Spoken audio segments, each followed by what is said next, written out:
الحمد لله الذي أمرنا بالتقوى والاستقامة، والذي أرسل رسوله بالهدى ودين الحق ليظهره على الدين كله وكفى بالله شهيدا. والحمد لله الذي عطانا على دين الإسلام، والذي عطى وفضل علينا في الصحة والرخاء والسعادة والسلام والبركة في هذا اليوم، يوم الجمعة المبارك. أشهد أن لا إله إلا الله وحده لا شريك له، وأشهد أن سيدنا ونبينا محمدا عبده ورسوله لا نبي بعده. اللهم صل وسلم وبارك واتبع على حبيبنا وشفيعنا وقرة أعيننا ومولانا محمد وعلى آله وأصحابه ومن تبع الهدى إلى يوم القيامة. أما بعد، فيا أيها المسلمون رحمكم الله، أوصي إياي وإياكم بتقوى الله وطاعته لعلكم تفلحون. وقد قال الله تعالى في كتابه الكريم وهو أصدق القائلين: أعوذ بالله من الشيطان الرجيم، بسم الله الرحمن الرحيم. ولنبلونكم بشيء من الخوف والجوع ونقص من الأموال والأنفس والثمرات وبشر الصابرين الذين إذا أصابتهم مصيبة قالوا إنا لله وإنا إليه راجعون. وقال رسول الله صلى الله عليه وآله وسلم: اتق الله حيثما كنت وأتبع السيئة الحسنة تمحوها وخالق الناس بخلق حسن. صدق الله وصدق رسوله. Ma'asyiral muslimin, sidang Jumat yang dimuliakan Allah Subhanahu wa taala. Alhamdulillah, kita bersyukur kepada Allah Subhanahu wa taala. Nikmat iman, nikmat takwa, nikmat Islam, nikmat semangat hidup, nikmat ibadah masih diberikan kepada kita semuanya. Nah, nikmat-nikmat itu wajib kita syukuri sehingga Allah akan menambah nikmat itu kepada kita. Jangan sampai kita menjadi kufur nikmat. Bagi ayyi ala'i rabbikum tukadziban. Nikmat Allah sangat banyak kepada kita semua. Wa in ta'uddu ni'matallahi la tuhsuha. Saking banyaknya nikmat Allah, boleh jadi kita tidak mampu untuk menghitung nikmat-nikmat Allah tersebut. Nikmat kesehatan, nikmat kebahagiaan, yang lebih mahal dari segalanya adalah nikmat iman dan Islam, saudara. Karena kita menjadi hamba Allah bersyukur, dan wujud syukurnya sholat Jumat, wujud syukurnya mau ibadah, wujud syukurnya meninggalkan aktivitas yang di luar. Idanu dialis sholat ini yaumil Jumat was'am ila dzikrillah wa dzikr baik. Tinggalkan semua perdagangan, bisnis dan lain-lain, tunduk patuh, tabarruk, rendah diri, ikhlas mengharap ridha Allah Subhanahu wa taala melalui ibadah Jumat sebagai pertemuan umat Islam sedunia sama dari Jumat ini, saudara. Karena ini wajib kita syukuri dan insya Allah memberkahi dalam kehidupan kita. Amin ya rabbal alamin. Salawat dan salam kita sampaikan kepada Rasulullah sallallahu alaihi wasallam. Saudara, sebagai rukun khutbah perlu saya sampaikan wasiat takwa Allah. Lafaz ittaqillah di dalam Al-Quran sangat banyak, dan penekanannya kepada manusia kita semua yang barangkali memiliki sifat lupa, namanya al-insan makhluk khata wal isyan. Maka diberitakan ittaqullah sebagai rukun khutbah, diingatkan tiap Jumat biar ingat, karena manusia banyak pelanggaran, banyak kemaksiatan di dalam diri kita. Tempatnya lupa dan salah, kadang gak ingat sama Allah. Kalau di masjid dia ingat Allah, di luar masjid lupa kepada Allah, di pasar lupa, di kantor lupa, sehingga melanggar aturan-aturan syariat, aturan-aturan Al-Quran dan hadis. Sidang Jumat yang dimuliakan Allah Subhanahu wa taala, situasi bangsa dan negara kita dan masyarakat terutama yang ada di lingkungan kita masing-masing, tentu ini mengalami cobaan-cobaan yang luar biasa, dan hidup ini sendiri adalah ujian dari Allah Subhanahu wa taala, saudara. Banyak masyarakat yang tidak gemar beribadah, Banyak masyarakat yang lupa kepada Allah, tidak mau ke majelis taklim, tidak mau ngaji, tidak mau ibadah, tidak mau nyumbang masjid, tidak mau sedekah, infak dan zakat, tidak mau memakmurkan masjid dan lain sebagainya. Padahal tugas kita adalah dakwah. Jadi Rasulullah diutus di muka bumi ini untuk dakwah. Nah, yang meneruskan dakwah bukan para ulama saja, kita semua dengan berbagai posisi, berbagai profesi wajib berdakwah. Al-Imran surat ketiga ayat 103 misalnya, 104 juga, wa takum minkum ummatun yad'una ilal khair wa ya'muruna bil ma'ruf wa yanhauna 'anil munkar. Ini tugas kita. Beramar ma'ruf nahi munkar dimanapun kita berada, profesinya apa saja. Karena konteksnya adalah haddun nas 'alal khair, ngajak manusia ke jalan benar, ngajak manusia ke jalan petunjuk Allah, ngajak manusia untuk sholat, ngajak manusia untuk thalabul ilmi, ngajak manusia untuk bayar sedekah, zakat, infak, penuhi kota amal, sumbangsi, kontribusi, peduli sosial, duafa, yatim piatu, peduli yayasan, peduli pesantren, peduli kalau ada kegiatan aktivitas sosial keagamaan, ormas-ormas Islam dan lain sebagainya. Siapa yang peduli? Siapa yang mikirin kalau bukan kita? Khairun nas anfa'uhum linnas, di situ maknanya. Bahwa sebaik-baik manusia adalah orang yang bermanfaat bagi orang yang lain. Karena saudara, banyak orang yang lupa ini, ada kitab namanya Tambihul Ghafilin. Ngasih peringatan sama orang-orang yang ghafil, orang yang lupa. Ghafilin lawannya zakirin. Zakirin itu orang-orang yang ingat kepada Allah. Sudah wayahnya di era globalisasi teknologi dan juga di akhir zaman ini, saudara, masalah kehidupan makin ruwet. Setiap hari, Pak Ustadz, saya punya masalah. Di rumah punya masalah, di lingkungan punya masalah, di kantor punya masalah.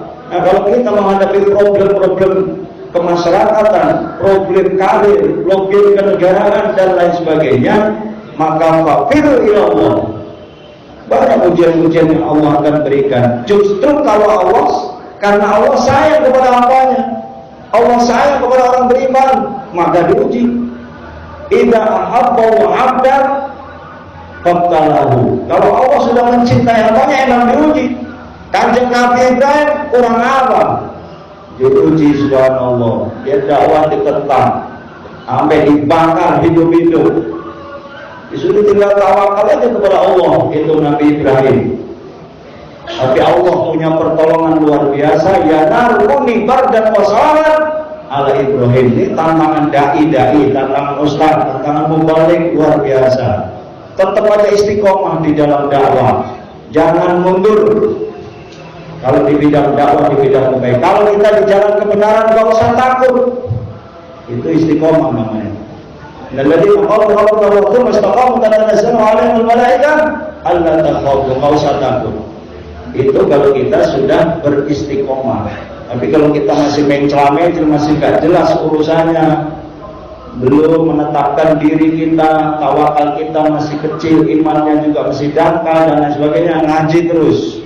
Itu gunanya al-ilmu nur, ilmu jadi cahaya.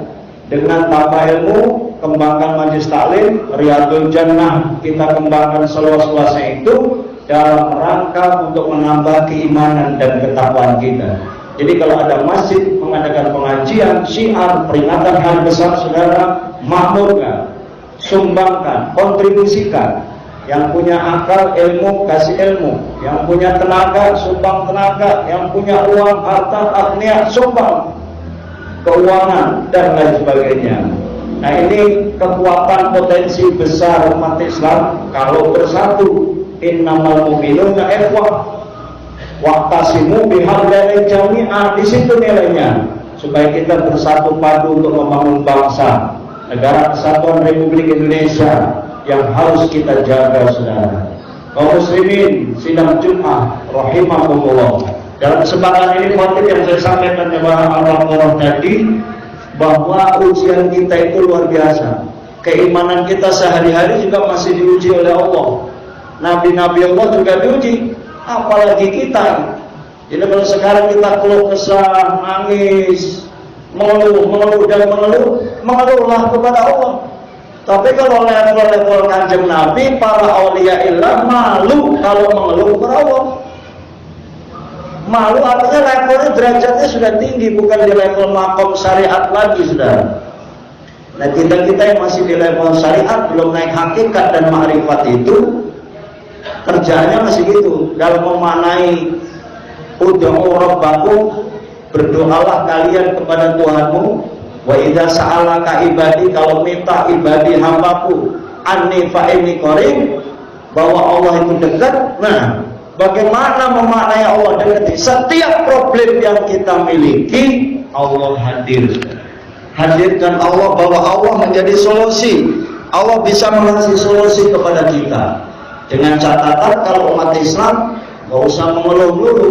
Walaupun innal insana khuliqa halu'a, manusia itu dicetak ngeluh, dikasih kaya masih ngeluh, kasih miskin apalagi, dikasih jadi orang hebat masih mengeluh. Nah, nanti kalau udah dicabut nikmatnya dari Allah baru kerasa dia.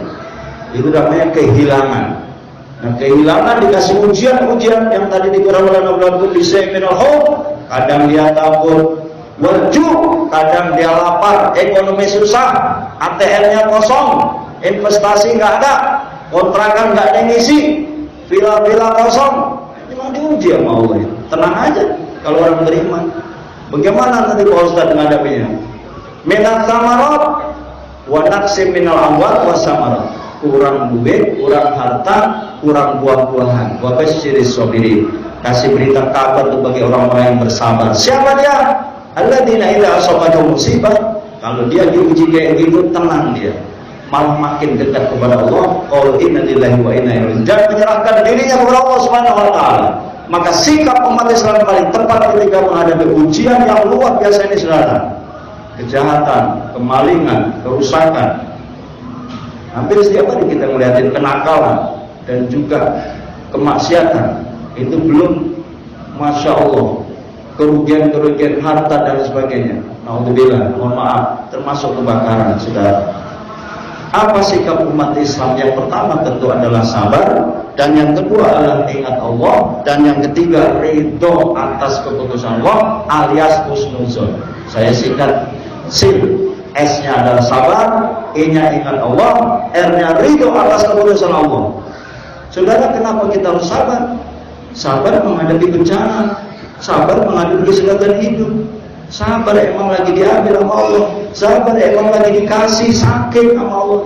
Pak, saya ini udah ibadah tapi saya masih sakit. Sakit itu sendiri memang cubitan dari Allah, kasih sayang Allah, supaya sampean ini kembali ke jalan Allah.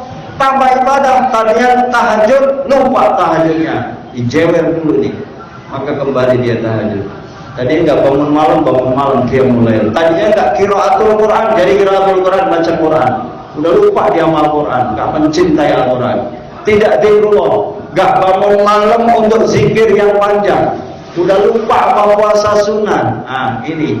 Maka obat hati itu harus ke situ larinya. Kalau kita gundah gulana, kita stres, kita galau, kita menghadapi musibah, diuji di internal rumah tangga, istri, anak, dan lain sebagainya, saudara, bukan hanya kita, level apa kita mah, tapi termasuk kanjeng Nabi dan para aulia ilah juga diuji di dalam dakwahnya seharian, saudara.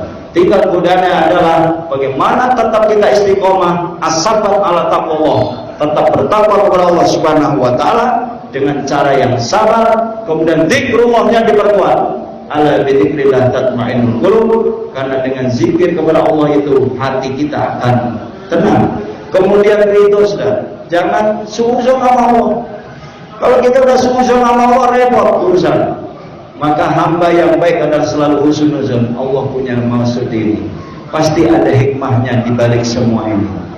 Itu sikap kita sebagai muslim ketika kita diuji oleh Allah Subhanahu wa taala. Dan ujian itu akan selalu datang bagi seorang mubalik, bagi dai, bagi khotib, bagi guru ngaji, bagi karyawan, bagi pejabat, rakyat biasa, sama, saudara.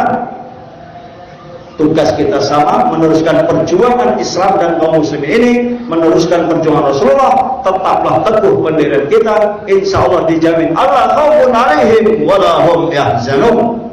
Gak usah takut, gak usah bersedih, pasti dijamin segala sesuatu oleh Allah Subhanahu wa taala. Mayatakillah yaj'alul makhraja, itu aja. Tapi keyakinan kita kepada Allah, tauhid kita kepada Allah kurang. Ar-Rahman Allah kita nggak ngerti, Al-Fattah, Ar-Razzaqnya Allah kita masih kurang pahami, sehingga keyakinan kita ini masih rendah. Oleh karena itu dalam kesempatan ini membangkitkan motivasi untuk kita, termasuk diri pribadi khatib, untuk selalu semangat di dalam beribadah kepada Allah Subhanahu wa taala. Semoga manfaat. Barakallahu li wa lakum fil Qur'anil azim wa nafa'ani wa iyyakum bima fihi minal ayati wa dzikril hakim.